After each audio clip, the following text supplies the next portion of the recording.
What's up? It's Julian Gordon here. Hope you can see me well.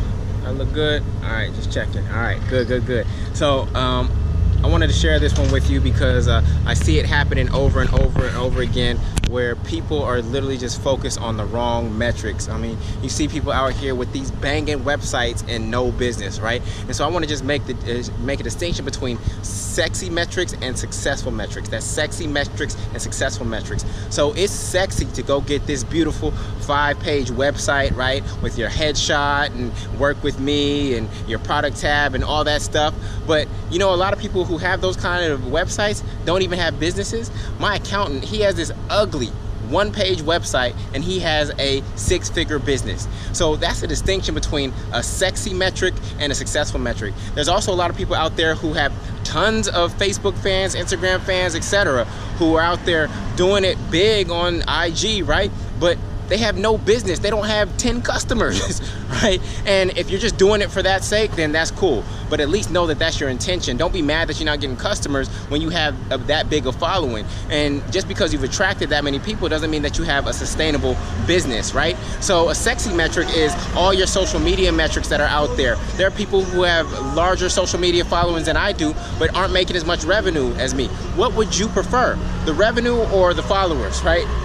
I prefer the revenue, okay? Another sexy thing that I've experienced is getting on TV.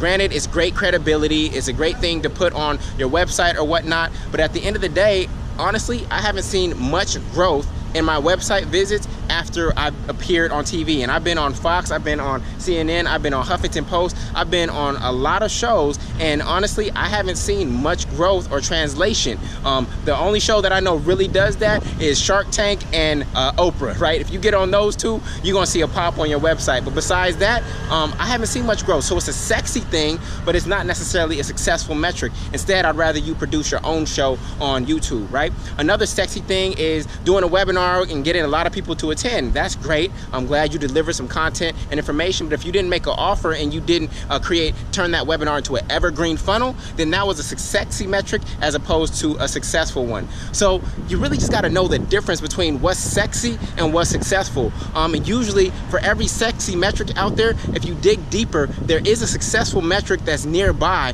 but just don't get caught up following and trying to do all these sexy things and ending up not having a business and having to go back to a job that you don't like, right? Because you were focused on sexy metrics and not the successful ones. The most successful metrics in a business are number of leads, number of calls, and number of customers. Number of leads, number of calls, and number of customers. That's what you should be, and then ultimately, of course, customers lead to revenue. So those are what you should be focused on. If all those sexy metrics can't map to any of those, then they're just sexy. But if you have successful metrics that are actually leading you to increase the revenues of your business and ultimately profits, then you are in business. So I just want you to stay focused. There's a lot of people out there telling you, oh, you need to be on this new platform, you need to be on Snapchat, you need to be on IG, you need to be on Facebook, you need to be on Twitter. If it's sexy, don't do it. Pick one social media platform, focus on that, but the rest, just let it go and focus on actually building a legitimate business, all right? Just wanted to save you a lot of time, energy, and frustration by following sexy metrics as opposed to successful ones. Same thing goes for who you date. Don't go for the sexy ones, go for the successful ones, all right? Much love, y'all. Peace.